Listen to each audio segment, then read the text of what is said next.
ما ذكرت زميلي خالد إلى جانب محمد سند لاعب فريق الزمالك. محمد يعني مباراة أكثر من رائعة فعلا، أداء جيد، ولكن لسوء الحظ اليوم النتيجة ما حالفتكم. خبرني بداية التحكيم، لاحظنا عليه اعتراضات كبيرة خاصة من طرف حسين زكي، شو بتكيف؟ لا هو احنا يعني بدأنا الشوط الثاني بداية كويسة في أول 10 دقايق، بس فقدنا تركيزنا شوية وخدنا دقيقتين في دقيقتين، فده أثر علينا فالفرق اتعوض، ودي كانت مشكلة. بس كان في اعتراض معين؟ هو كان في عادل الحكم؟ كان اعتراضات يعني غير إرادية، غصب عن الواحد كان بيعترض مش أكتر.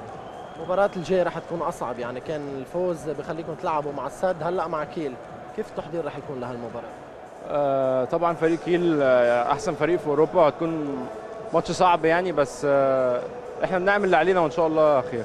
خلال الشوط الثاني شو كانت تعليمات المدرب؟ يعني على شو التركيز؟ كونكم خلال الشوط الأول قدمتوا أداء أفضل من هو التعليمات بين الشوطين كانت ان هو الشوط الثاني نعمل زي نكمل على الشوط الاول، الدفاع وجري فاست بريك، بس احنا فقدنا تركيز فتره كده، فهي دي اللي لمت الفرق. سبب تعب يمكن. الله يعطيكم العافيه، مشكور.